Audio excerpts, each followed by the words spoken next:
Bonjour, bonsoir en fonction du lieu où vous serez cette chaîne, cette vidéo. Charlie Info FR. Abdourahmane Baba vient de déclarer sa candidature aux élections présidentielles de 2025 au Cameroun.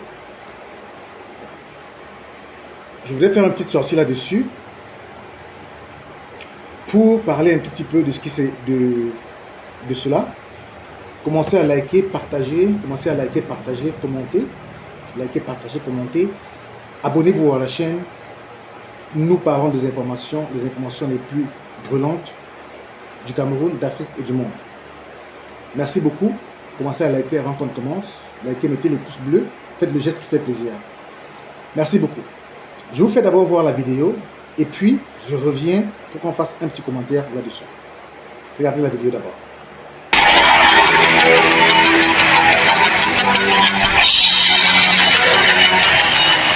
Fellow Camerouniens, très chers compatriotes, je suis Abdourahmane Hamadou Baba, citoyen camerounais.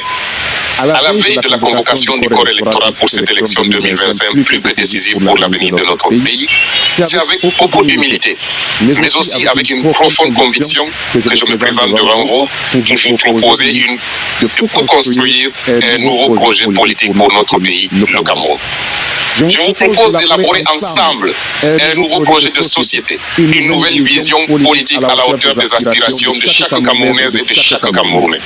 Je tends la main à toutes celles et à tous ceux qui souhaitent contribuer à la construction de ce nouveau projet politique.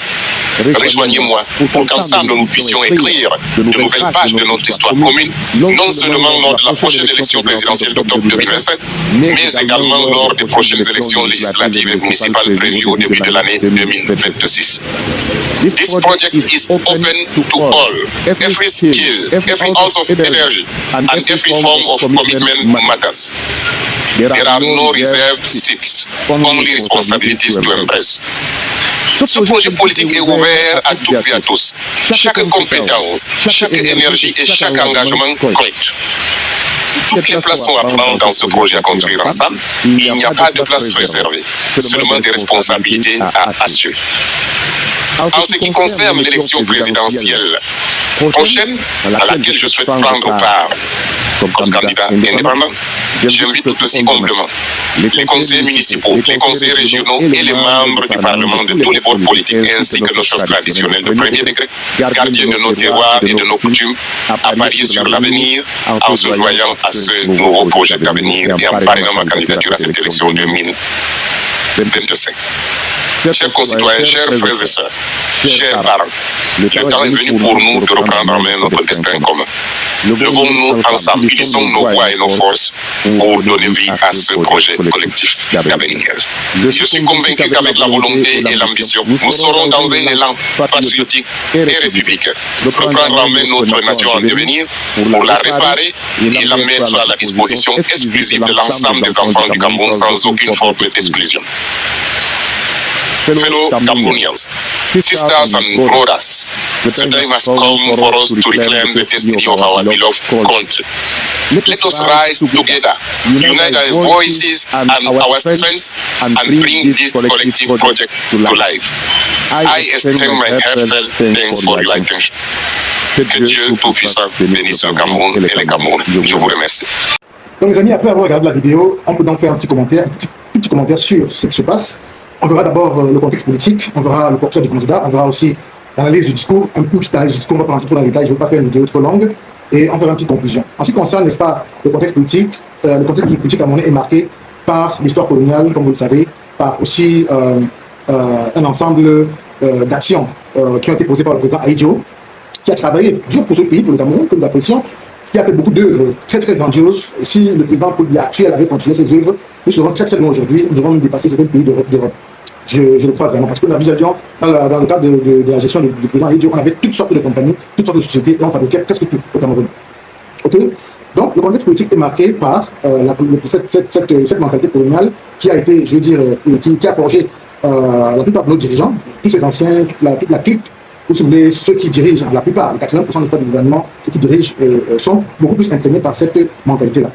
Maintenant, aujourd'hui, nous sommes à l'ère du président de la République où on est revenu où plusieurs changements, le vent de la démocratie avait frappé aux portes du Cameroun, ce qui avait bien été accueilli avec plusieurs réformes, avec l'action de John Fondi et les autres politiques de l'époque.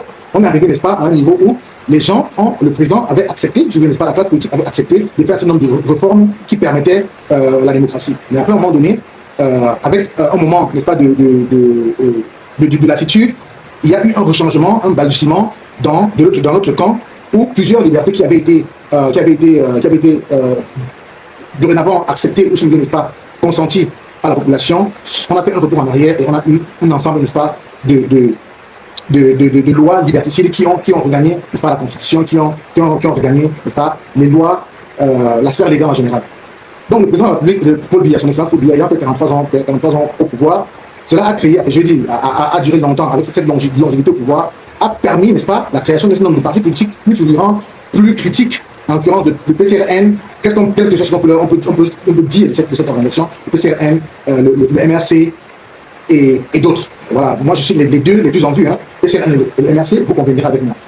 Alors, ces partis politiques, particulièrement le PCRN, a créé donc une sorte, n'est-ce pas, d'engouement politique, d'engouement de droit, d'engouement juridique, pour que les gens puissent s'imprégner, les gens puissent s'intéresser dorénavant à la politique du Cameroun, à la politique camerounaise. Cela a donc impacté au niveau les débats ont impacté cela, et aujourd'hui, tout Camerounais s'intéresse à la politique, pas comme il y a 10 ans en arrière. Donc dans les 5 récentes dernières années, les Camerounais s'intéressent dorénavant à la politique. Okay, ce qui a donc changé toute chose, qui a chamboulé les plans même du régime qui pensait toujours se perpétuer au pouvoir indéfiniment. Donc, le contexte ici est tel que les partis politiques se positionnent et Abdourahmane Baba sort dans son jeu pour, n'est-ce pas, effectivement, se positionner lui aussi. Sur quelle manière va se positionner? Peut-être qu'il aura un parti politique qui va le soutenir, ou alors est-ce qu'il va se porter candidat en tant qu'indépendant, ou est-ce que, parce que pour l'instant nous savons qu'il n'a pas de parti politique, Abdourahmane Baba n'a pas de parti politique, il n'est pas président d'un parti politique. D'accord? Donc il a deux options, soit un parti politique, la double, ou alors il sera candidat indépendant. C'est toute chose possible.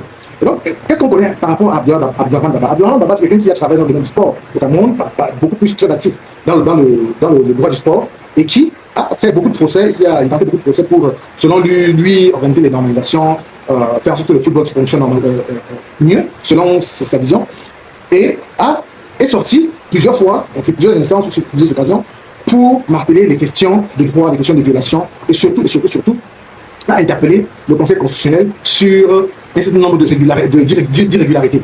Il s'est mis en scène politiquement dans ce sens, et c'est quelqu'un qui est très connu sur la scène nationale, et voire même internationale, puisque l'international africain, peut-être voire même la diaspora, puisque tous ceux qui veulent le bien du Cameroun sont suivis à l'international, et aujourd'hui, la majeure partie, 90 à 95% des Camerounais veulent voir le changement et supportent tous ceux qui s'opposent au régime Paul Biya et qui sont en faveur du changement au Cameroun.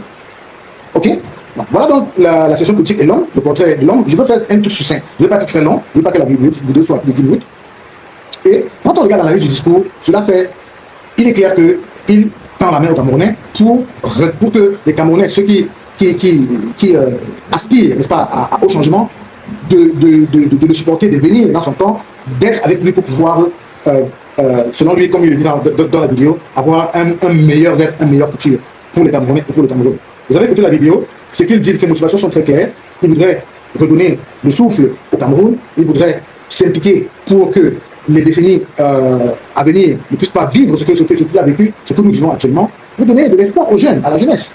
Donner un futur au Cameroun, parce que pour dire vrai, le Cameroun est dans une situation où le futur est très compliqué.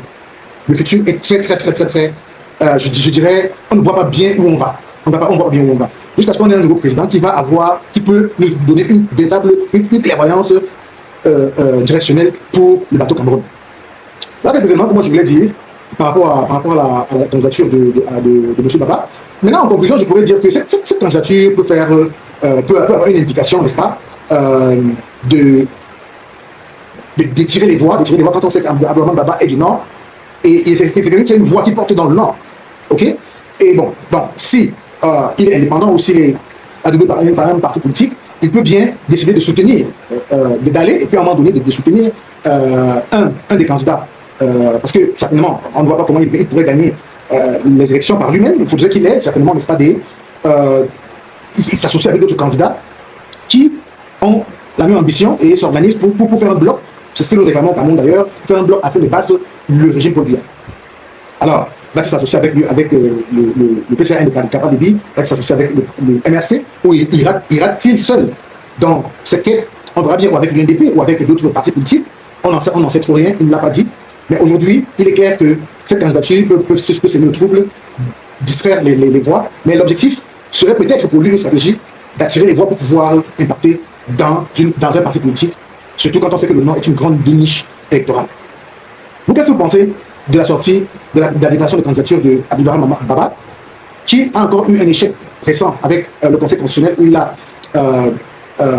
demandé au Conseil constitutionnel, n'est-ce pas, de pouvoir donner un avis sur une question liée à la préparation des élections qui arrivent. Je ne connais pas très bien le contexte, mais c'est dans cet ordre d'idée qui a été débouté une fois de plus, le Conseil constitutionnel qui s'est déclaré incompétent une fois de plus. Alors, c'était la deuxième déclaration d'incompétence du Conseil constitutionnel, une déclaration d'incompétence qui est véritablement à questionner, on va dire ça comme ça. Qu'est-ce que vous en pensez? Qu'est-ce que vous pensez, n'est-ce pas, de cette candidature? Donnez-nous vos avis sur les commentaires, sur les messages. N'oubliez pas de liker, partager, mettez toujours le pouce, abonnez-vous pour que nous puissions avoir plus d'audience et que ceux qui ne nous écoutent pas, qui ne sont pas au courant de ce podcast